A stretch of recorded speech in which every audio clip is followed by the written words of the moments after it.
Welcome to the deep dive, where we dig into source materials, could be articles, research, or like today, ancient texts, to really pull out those key insights. hmm And today, we're tackling a fascinating chapter from the Bible, 2 Kings chapter 8. It's quite a chapter. Lots going on. Absolutely. It's packed, really. You've got these dramatic stories, prophecy, political intrigue, and you really see the consequences of choices, especially from the leaders. Yeah, the ripple effects are clear. So our goal is to unpack these different narratives so we see what themes emerge. Let's jump in. It actually starts by circling back to someone we've encountered A before. Shunammite woman. Right, the one whose son Elisha brought back from the dead earlier in 2 Kings. Chapter 8 picks her story up again, but things are, well, quite different. They are. Elisha the prophet is involved again, but this time he gives her a warning, a pretty serious heads up. What does he tell her? He says, essentially, you need to leave. Take your family and go live somewhere else for a while. Because, he says, the Lord has decreed a famine, and not just any famine, it's going to last 7 years. 7 years. Wow. That's not just a bad harvest, that's a generation-defining crisis, almost. Definitely. And the text makes a point of her reaction. She listens. She obeys the prophet. So she packs up her family and leaves. Yes, they go and stay in the land of the Philistines for the whole 7 years. Think about that, leaving your home, your land, everything, based on this warning. A huge act of faith, or maybe just practicality given the source of the warning. Probably a mix. So the 7 years pass, the famine ends, and she returns. To get her life back, presumably? Her home, her fields? Exactly. But when she gets back, there's a problem. Her house, her land is not hers anymore. Someone else has taken possession during her absence. So she can't just move back in? No. She has to go to the king, to appeal for her property back, to basically beg for justice. Okay, so she goes to the king, and this is where the story takes a turn, isn't it? The timing is something else. It really is. The narrative highlights this coincidence or perhaps, providence. At the exact moment she arrives to make her case, the king is talking to Gehazi. Gehazi, Elisha's servant, what's he doing there? Well, the king had just asked him about Elisha. He literally said, tell me about all the great things Elisha has done. Okay, so Gehazi's recounting Elisha's miracles. Precisely. And he's right in the middle of telling the king the story about how Elisha restored a dead person to life. No way. Yes. And at that very moment, the woman and her son, the very son Elisha resurrected, walk in. That's incredible timing. Isn't it? Gehazi sees them and immediately says to the king, my lord the king, this is the woman, and this is her son, the one Elisha restored to life. Like living proof walking in the door. Exactly. It's presented as this perfect convergence. The king hears the story from Gehazi, then he talks to the woman herself, hears her plea. And he must have been convinced. Completely. His response is immediate. He assigns an official to her case. And tells him what? Just give the land back. More than that. The instruction is specific. Give back everything that belonged to her. And crucially, including all the income from her land from the day she left the country until now. Wow. Not just the property, but the lost profits for 7 years. All of it. Full restitution. It's a remarkable outcome. So what does this whole sequence suggest? I mean, the timing, the complete restoration. Well, from the perspective of the text, it strongly points towards divine oversight. Right. Providence. Elisha warns, she obeys, she returns at the perfect moment, Gehazi provides testimony, the king grants complete justice. It all lines up perfectly. It shows how, in this view, personal lives and major events like famine can intersect with divine action in very specific ways, and the king's ruling itself says something about justice. Definitely. It's about making someone whole again, not just returning what was lost, but compensating for the period of loss too. A really powerful little story tucked in here. Okay, so from that personal story of justice, the chapter pivots hard. It does. We shift locations and focus dramatically. Elisha travels to Damascus. The capital of Aram, or Syria, Israel's neighbor and often their enemy. Right. And the king of Aram at this time, Ben-Hadad, is sick. And he hears Elisha is in town. He does. And even though Elisha is from a rival nation, Ben-Hadad clearly respects his power as a man of God. He sends a top official, Hazael, to consult Elisha. And Hazael doesn't go empty-handed. Not at all. The text emphasizes the gift, 40 camel loads of Damascus's finest goods. It shows how seriously Ben-Hadad is taking this, the respect or maybe fear he has for Elisha. And the question is simple. Will I recover from this illness? A straightforward question. But Elisha's answer is, well, it's complex, it's layered. How so? He first tells Hazael, go and say to him, you will certainly recover. That's the message for public consumption for the king. Okay, seems positive. But then Elisha looks intensely at Hazael and adds the private, crucial truth. But he says, the Lord has revealed to me that he will in fact die. Wait, so recover, but die. How does that work? Exactly. It creates immediate tension. He'll get better from the illness, but his death is still certain, just from another cause.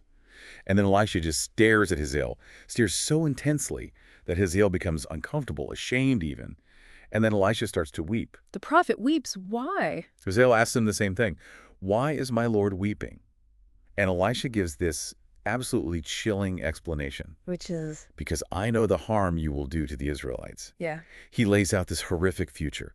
You will set fire to their fortified places, kill their young men with a sword, dash their little children to the ground, and rip open their pregnant women. My goodness. He sees all this future brutality that Hazael himself will carry out. Yes. And Hazael's reaction is fascinating. He seems genuinely shocked, appalled. He says, how could your servant, a mere dog, accomplish such a feat? Calling himself a mere dog, that's extreme humility, right? Like, I'm nothing. How could I possibly do such things? Exactly. It suggests he sees himself as completely incapable of such power or such evil. But Elisha has a comeback. A simple, devastating one. The Lord has shown me that you will become king of Aram. Ah. So the kingship is the missing piece. The power that will enable the horror. That's the implication. It's an incredibly powerful scene. It raises so many questions, doesn't it? For sure. Like, what does this layered prophecy mean? How can both parts be true? And Elisha's weeping. Is it just knowing what's coming? Or is it real pain for his people? And Hazael's reaction. Is that genuine humility? Is he truly unaware of his own capacity for violence? Or is something else going on? Is he already ambitious? It really makes you think about prophecy, free will, and character. Does knowing the future change it? Or just reveal what's already there in someone's heart? The text kind of leaves that open. It shows the revealed future, shows Hazael's reaction, and then, well, it shows what happens next. And what happens next is pretty quick and pretty brutal. Very. Hazael leaves Elisha, goes back to King Ben-Hadad. And what does he report? Only the first part.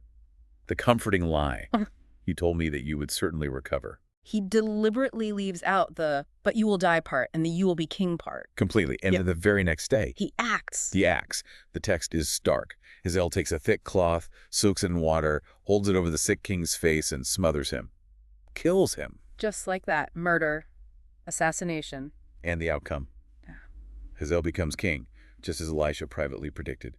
The prophecy is fulfilled not by fate or illness, but by Hazael's own violent ambition. So the prophecy reveals the future, but human action, in this case murder, is the mechanism that brings it about. Exactly. It's a chilling illustration of how divine foreknowledge and human choice are presented as working together, even when the choice is evil. Was Hazael fulfilling destiny, or just seizing an opportunity Elisha revealed? The text focuses on the outcome. Hazael is king. The violence is coming. Okay, whew, that's intense. Then the chapter shifts gears again, right? Moves south. Yes, it pivots from Israel and Aram down to the southern kingdom, Judah. The focus turns to the kings reigning there during this period. First up is Jehoram, son of the generally good King Jehoshaphat. Right. The text syncs his reign up with King Joram of Israel, Ahab's son.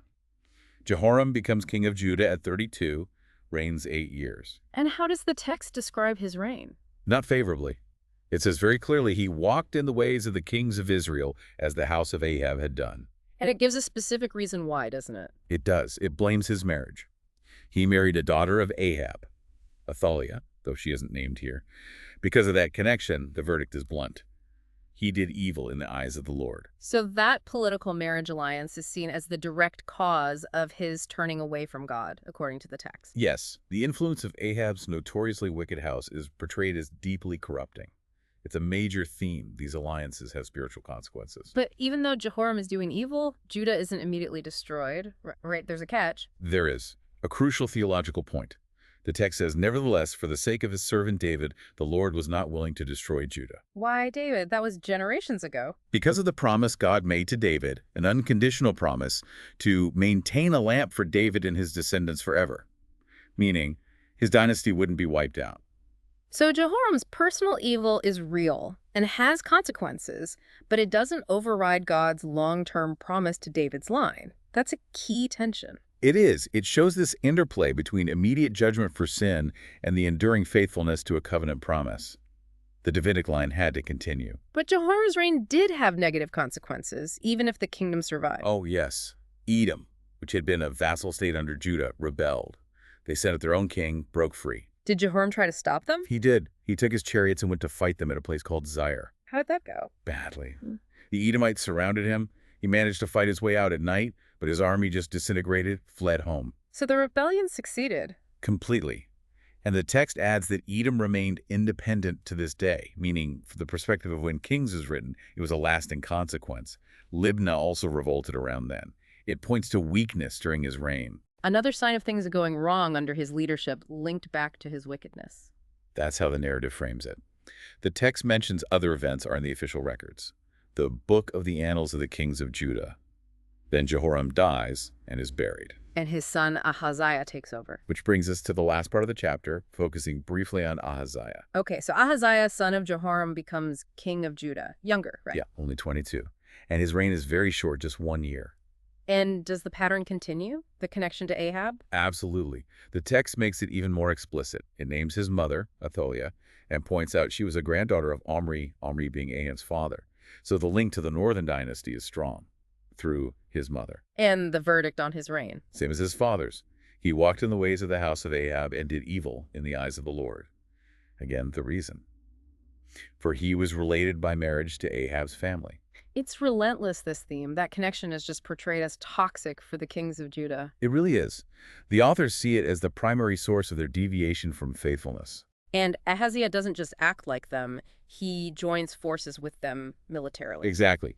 He goes with Joram, son of Ahab, the king of Israel, to fight against, guess who? Hazael, the new king of Aram. The very same. They go to war against Hazael at Ramoth Gilead.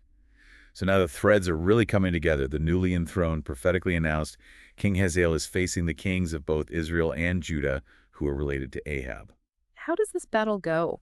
Well, Joram, the king of Israel, gets wounded by the Arameans. Seriously injured. Enough that he has to leave the battle and go back to Jezreel to recover. And Ahaziah, king of Judah. Well, since he's allied and related to Joram, he goes down to Jezreel too to visit Joram while he's recovering from his wounds. Okay. So that puts Ahaziah in Jezreel, which feels significant, like he's walking into the middle of something. Precisely. It sets the stage perfectly for the dramatic events of the next chapter. His connection to Ahab's house literally brings him to the place where that dynasty's fate will be decided. So these sections on the Judahite kings really hammer home the negative impact of that Ahab connection, leading to rebellion, failure, and getting tangled up in the North's conflicts. Yeah, and all contrasted with that background promise to David that keeps Judah itself afloat, despite its leadership. Okay, so let's recap this deep dive into 2 Kings 8.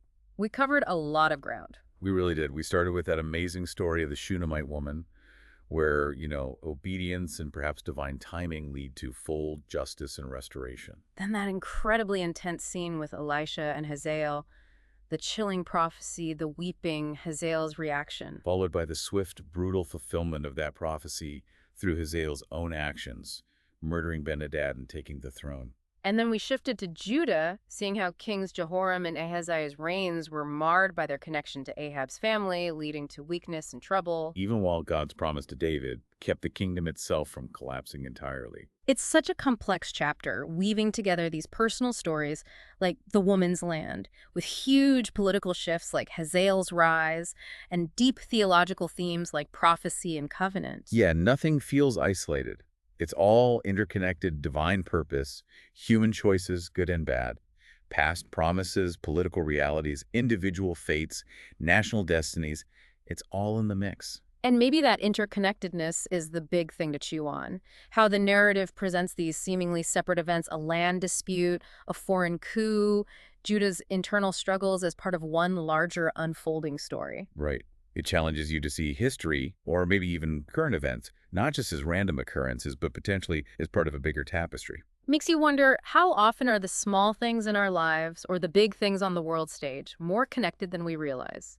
Connected to past choices, unseen forces, future consequences. It's definitely something to think about, how these ancient narratives prompt us to look for deeper connections. A lot to ponder there. Well, that's our deep dive into 2 Kings chapter 8 for today. Until next time. Thanks for joining us.